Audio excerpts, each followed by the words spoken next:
It doesn't matter who you are or what you believe about life or faith or God even. You want to make a difference in the lives of others. When you see a problem or you witness suffering or you hear about people in need, there's just something in you that wants to help them. But most of us see the huge problems in our world today and we think, it's just too much. I can't do it all. And so what most of us do is we feel really sad and then we hang our heads and we walk away feeling guilty for not having done anything.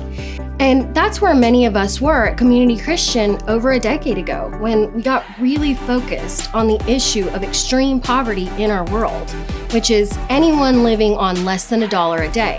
We saw all the problems poverty causes with hunger and education, and the rate of childhood deaths and early childhood development.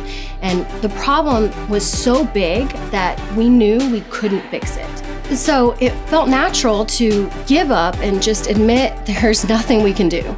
But our community said, we are not going to do that because that's not what Jesus did. And it's not what he commanded us to do. Even though we can't do everything, we can do something. And for more than a decade, we have been focused on making an impact on our community and our world in a way we never were before.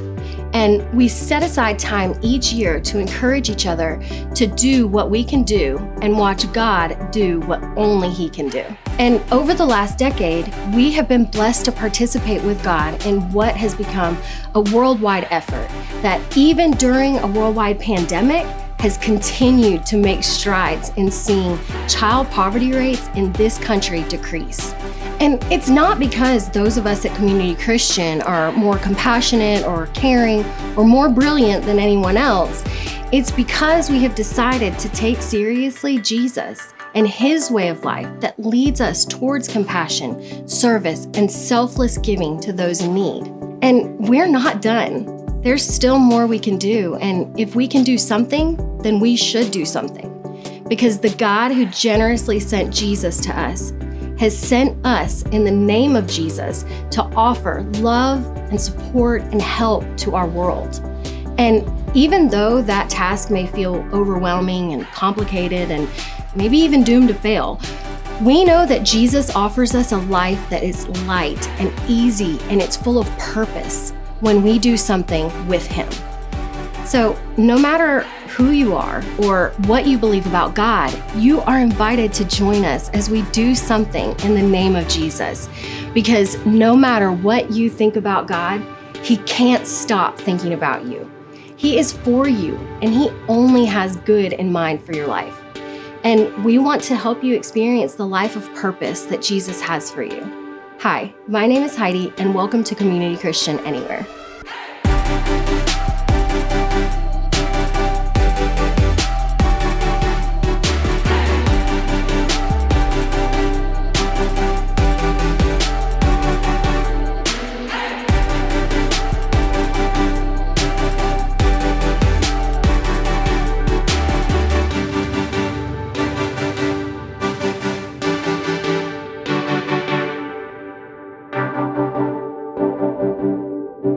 Now, if this is your first time with us or you haven't been with us long, you wouldn't know this, but this is one of the things that fuels me. I love to talk about our generosity efforts because compared to the rest of the world, we have all been blessed so much. Not only do I love it because it's at the heart of becoming more like our Father who's been so generous to us, but because it's always been at the center of what followers of Jesus do. In fact, in the first century when the church was starting, the thing that got people's attention was not what they believed, because, the story about a man rising from the dead was as difficult for them to believe as it is for some of us to believe. The thing that fascinated people about Christians was that they exhibited this brand of generosity that was so unknown to people in that day. When they saw other people who did for others without thinking about what they would get, in their world, it was you help with the thought that one day, if I need it, you'll feel obligated to help me. But since Jesus came along and said, no, we're going to do for people who can't help you, and you do for others knowing that they'll never do for you. In fact, he said, I want you to take it to the extreme. I want you to help your enemies. Then he would tell stories about a victim of racism who actually helped somebody who possibly would have treated him with hatred. He would tell them to go to the least likely people who are outcast, and he would treat them like they were special. And the first century Christians, they picked up on this. And this was one of the things that characterized them. The church was this safest place to be a woman, where children were given respect that was only generally given to adults. Christians would pick up babies on the riverbanks and bring them into their home and care for them as their own. And the Roman and Greek world looked at that kind of compassion and generosity, and it was like, where is that coming from? And it was so unique, it was so unbelievable. This is what they used in a society that was totally against what they believed, in a culture where the church had no leverage. Their generosity got people's attention, and eventually they began to follow the one that had led them to do it. We believe that this no strings attached kind of generosity is where we say, you don't have to believe like we do. We just want to do something to help. It's still the most irresistible thing to people. So we try to do this all year, but every year we come back to this to remind us that this is our heritage and it's our call to the one we follow. We want to be a church. We want to be a community of people that do good for those who can't or who won't do good for themselves, to do good for those who can't or won't do good for you. This isn't a sideline for us, but once a year, we focus our attention. It's a part of what fuels us for the next 12 months. We do it not because we think it's going to change the world, although we hope it does. We're doing it because this is a reflection of what our Heavenly Father did for us when He sent a Savior into the world to do for us what we could not do for ourselves. And this is why we believe in the local church, because churches are communities of disciples who are learning together how to live like Jesus in their neighborhoods, in their workplaces, in their communities. And these kind of disciple-making communities will produce generous, compassionate people who work to bless those around them and make a difference in the world in Jesus' name.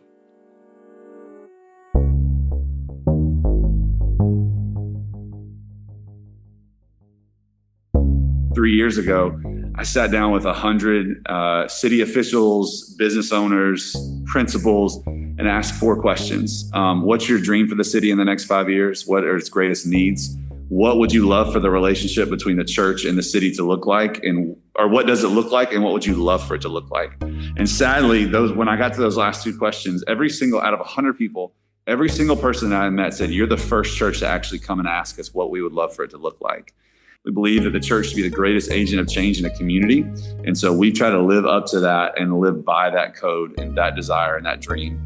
Some of the challenges, as a church, we come in and try to be prescriptive about everything instead of asking people to be, hey, would you be as descriptive as possible so that we can figure out how we can help meet these needs. And so I just showed up in meetings like city council meetings, board meetings, and I was like, if I'm okay to be in here, I'll sit in the corner and I will speak when spoken to. I just want to learn. And so we're in a meeting and they found out that the city had lost funding for movies in the park. So just in the meeting, hadn't launched it or anything. And the head of that meeting looked at me and said, hey, would City Church want to take that over? And I was like, yes. I don't even know what that means, but yes, we will definitely take that over. And so there's some of this in every community, but Griffin is incredibly divided racially and socioeconomically. And it's divided by train tracks. And so you have two different cities living in the same boundaries, but not conversing, not spending time together. And so we just believe that if the church should be the greatest agent of change in the community, then we should be the ones building the bridge even racially in our community. And so even moving in the park where we did it centrally to where everyone would come together. And so the first movie in the park we did 3 years ago, multiple people said, this is the most diverse thing we've seen in Griffin in a long time. A mother came up to us and said, a black mother, and she said, hey, thank you for creating a space where I can show my son that it's okay for black kids and white kids to play together, to dance together, to laugh together. And it's a good thing and a celebrated thing. And we were like, man, this is part of the mission. And so from there, we're like, okay, the next piece we feel like is important is we want to put mentors in local elementary schools. And so we have one partner elementary school. Again, there's 18 here, but we want to invest in one. And so we are the largest provider of mentors in our county at this point for that one elementary school. But the cool thing is the vision was that every school would have mentors that are active from local churches in there. And so we now have not just our school that has mentors, we have 5 other schools that have other churches that are mentoring in those schools as well. And we've helped them start that process.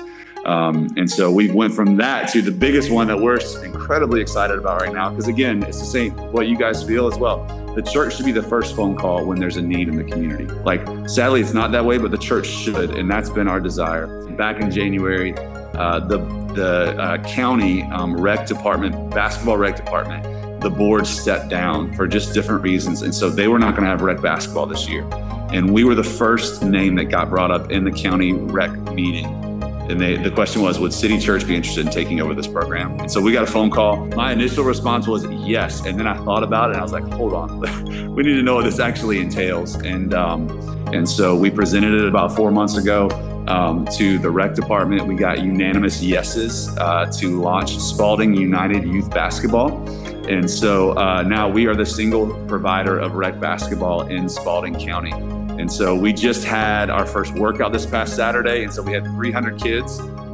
Every kid has a team and every team has a coach, which is a huge deal in this community. And so 37 teams, we are getting to lead that charge. And so I just think, and again, all of these pieces, we tell people, all of these pieces are steps to lead people to Jesus. And so we've seen people from Movies in the Park come to know Jesus, from mentoring come to know Jesus, and get baptized. We've seen ice cream truck events. And so now what we're praying is that the people that we meet and the families that we serve through Spalding United Youth Basketball would come to know Jesus as we serve and as we make our city greater. So.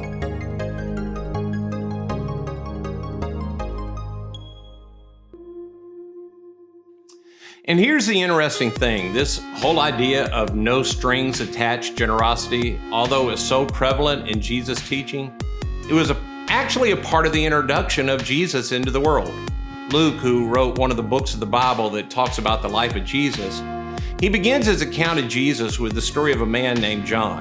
Now, he's typically called John the Baptist because he baptized people, and all 4 of the people who write about Jesus' life, they write about him, and a Roman historian named Josephus who also talks about him, and the Quran also talks about John.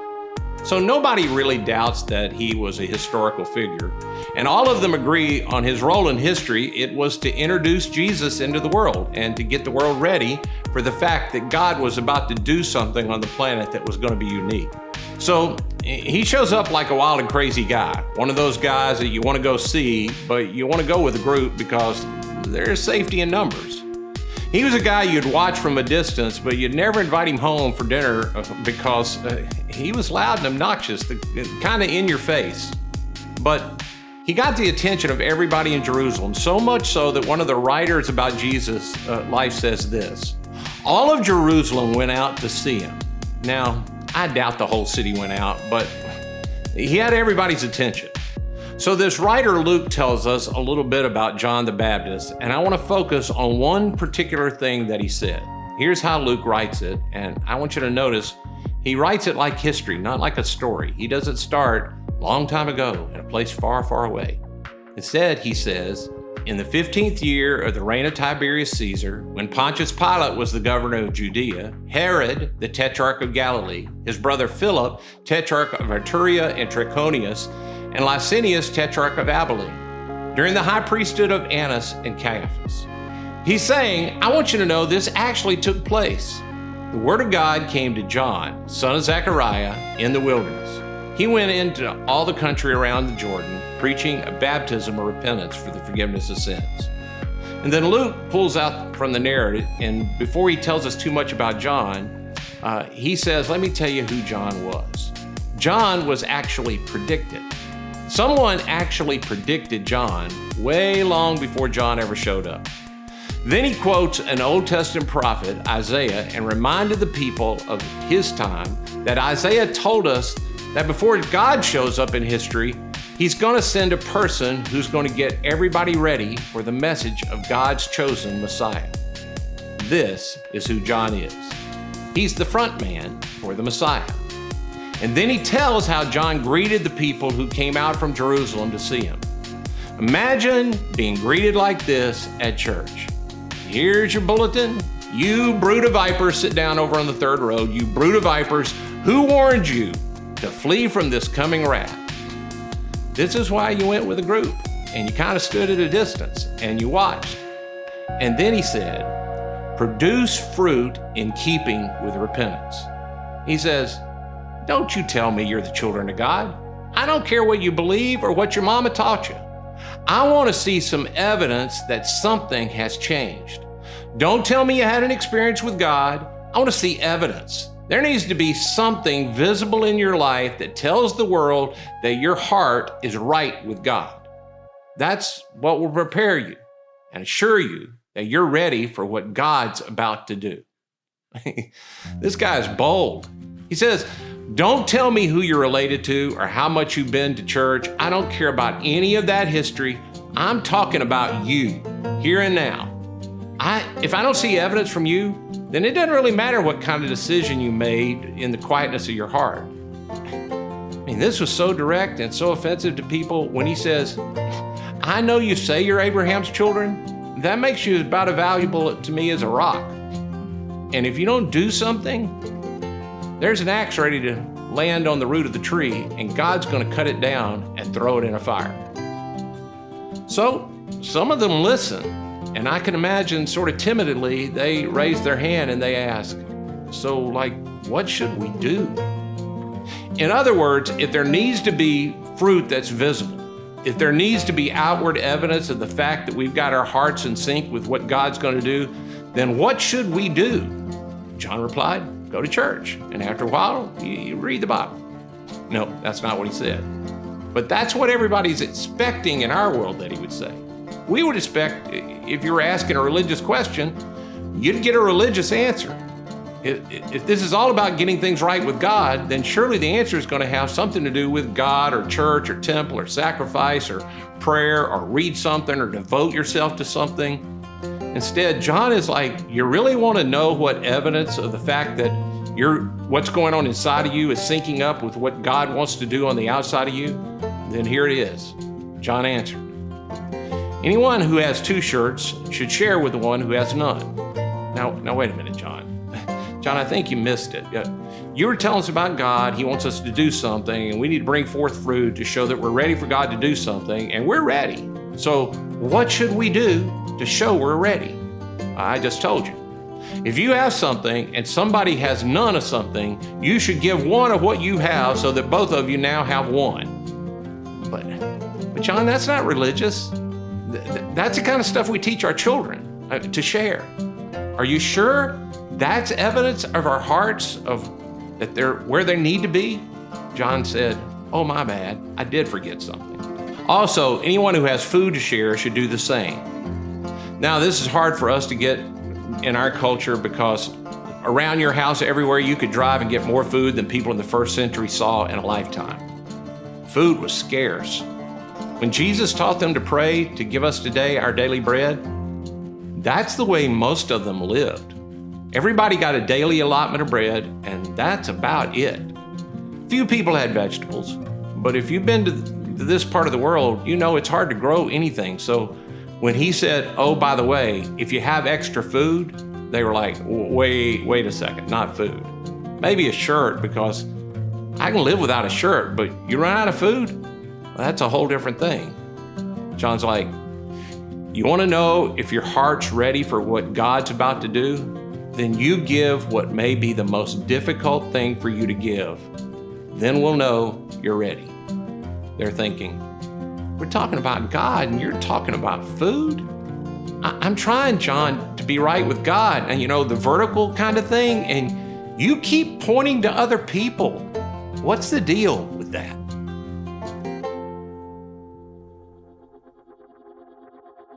John introduced something that would become the center of Jesus' teaching and of all Christianity.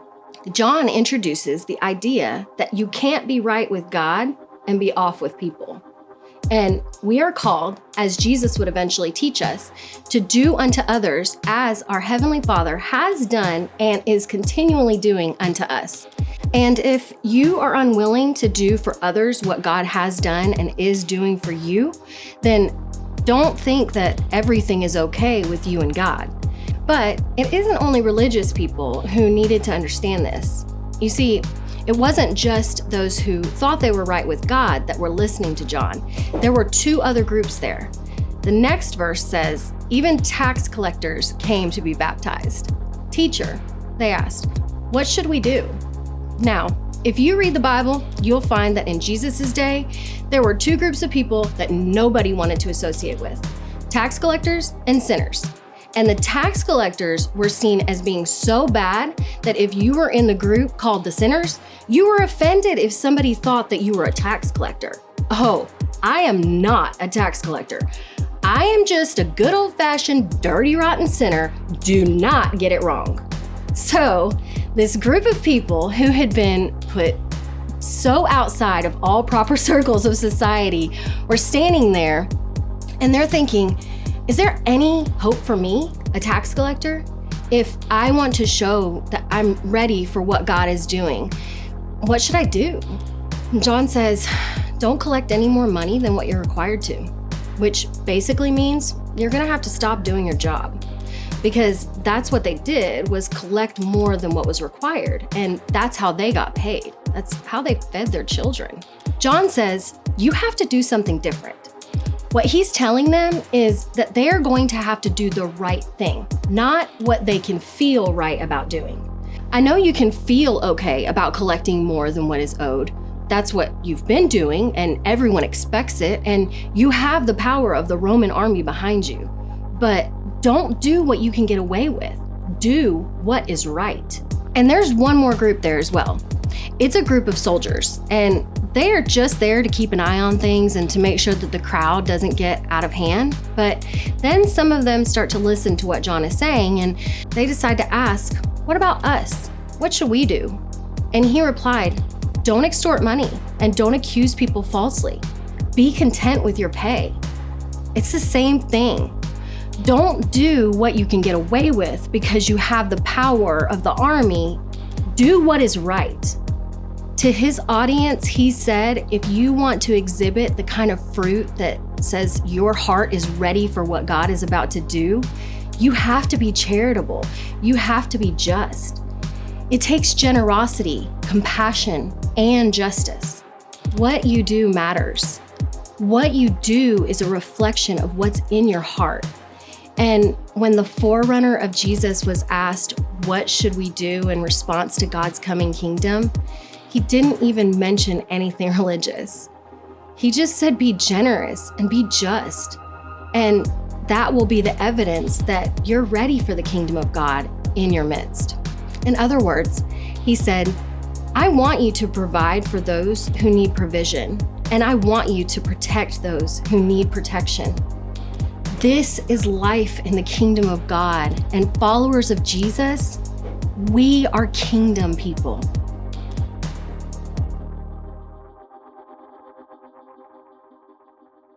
And so, for those of us at Community Christian, we're going to continue to pray, and we're going to continue to gather, and we're going to sing, and we're going to open God's Word together, and we're going to gather in circles. But we as a church, we're not going to allow those things to cause us to neglect what's the primary thing that sets us apart from the rest of the world. We're going to do unto others because what God has done for and to us. That's what do something is all about. And so all year long at Community Christian, we try to stay real involved in our community, our state, and our world to bring God's kingdom. And then every year as a part of CCC's celebration of Jesus' birth, that's what we try to do. We do something to help the poor in our world. And last week, we started telling you about Christmas in Coweta, where we try to give gifts in the name of Jesus to help children who would not have them because they're poor in our culture. And I hope you'll go to cccanywhere.com and click on Christmas in Coweta and sign up to sponsor a kid or two. But in addition to that, every year we also try to take up a large do something offering, and we just give it all away to causes that help the poor. And we try to partner with local and international ministries who are doing a great job. We raise money and we just give it 100% away. I'm proud to say that we were the first money in our county to Bridging the Gap, and it does work every day in our county to help the poor, and we've made donations to them this year. We've done clean water projects around the world and all kinds of other initiatives in Haiti to do something about poverty there. Normally, we have something in the country of Haiti because they're the poorest nation neighbor to the U.S. And I know many people involved in Community Christian are very interested in what our next step is in Haiti. But right now, for lots of reasons, we don't really have a clear next step there. But after a year and a half of worldwide pandemic, this year we're partnering once again with an organization that we first worked with a few months before the pandemic began. One of the largest destroyers of financial stability in our country is medical debt. It's hard on everyone, but it takes the largest toll on our country's most vulnerable segments, the chronically ill, the elderly, the poor. And it may shock you, but the stats are really clear. It attacks our veterans. It also targets the middle class, driving many families who are barely getting by into poverty. Medical debt isn't the result of decisions made, but a necessity. A few years ago, two former medical debt collectors, frustrated by what they saw the industry doing to debtors, came up with a plan of attack to address the nation's problem by starting with the most vulnerable, struggling individuals and their family. Fresh start, way back toward financial stability. They created a nonprofit organization that would pinpoint the debt of those in or near poverty level in our country, buy their debt at pennies on the dollars, and then totally forgive the debt. Then they send a forgiveness notice to the families that are benefited, and then they help those families rebuild their credit reports, which renews their access to other resources that are available to help them to rebuild and recover. So here's where we come in this year. We're going to once again partner with RIP Medical Debt, and we're going to ask everyone who attends CCC to give a one-time donation, not a weekly donation, not a repeated donation, and none of these donations will go to CCC. We're going to give it all away to relieve the medical debt of people who live in the state of Georgia. In fact, we're working with other organizations in the state to wipe out all the medical debt that's already been turned over to collections. So once again, we're asking everyone to give $40 per person in your family, not weekly, but a one-time gift. And because I don't really know how many people are involved online, I don't really have a goal set. But let me tell you, so you can see how it works. For every $100 that's given, it relieves $10,000 of medical debt. 2 years ago when we did this, we raised over $30,000 and we relieved almost $4 million worth of debt in Carroll, Heard, Coweta, Fayette, and Meriwether counties. But my goal for this year is that we would just get 100% participation. And because your donation is multiplied so many times over, if you can't give $40, give $30 or $20 or $10. And if you don't give anything else, if you haven't already considered it your own, give the $1 that I gave you a few weeks ago to start talking to you about money. Maybe add one more, and with our $2, we can relieve $200 worth of debt. And you can do that right now by going to cccanywhere.com, click on Do Something, or click on the Give button at the bottom and choose Do Something as the fund. Or you can send a check to the address on the webpage. Remember, we're looking for 100% participation as we do our part in continuing the tradition of followers of Christ of doing something for others who would not do it for us. We do what God has done for us. So we offer no strings attached generosity as we love everyone always. You and I have been invited to join God in His mission to extend His kingdom of generosity, compassion, and justice to all the world around us. And here at Community Christian, we want to help you experience that life. And so I hope you'll take a moment before you finish watching this video to go to cccanywhere.com and click on the card that says Do Something to give to this campaign. You'll not only get to do something to make a difference in our world, but you'll get to do so by joining with others who also take Jesus' commands about compassion and generosity seriously. Because if you want this video to be more than just another piece of content that you're consuming, it needs to be a doorway into a community that you can be committed to. And this could be your first step. So I hope you'll go to cccanywhere.com and fill out the form on the card that says do something. And together we can make a difference in the lives of those who desperately need it. But no matter what you choose to do or what you even believe about any of this, I hope you leave knowing that no matter what you think about God, He can't stop thinking about you.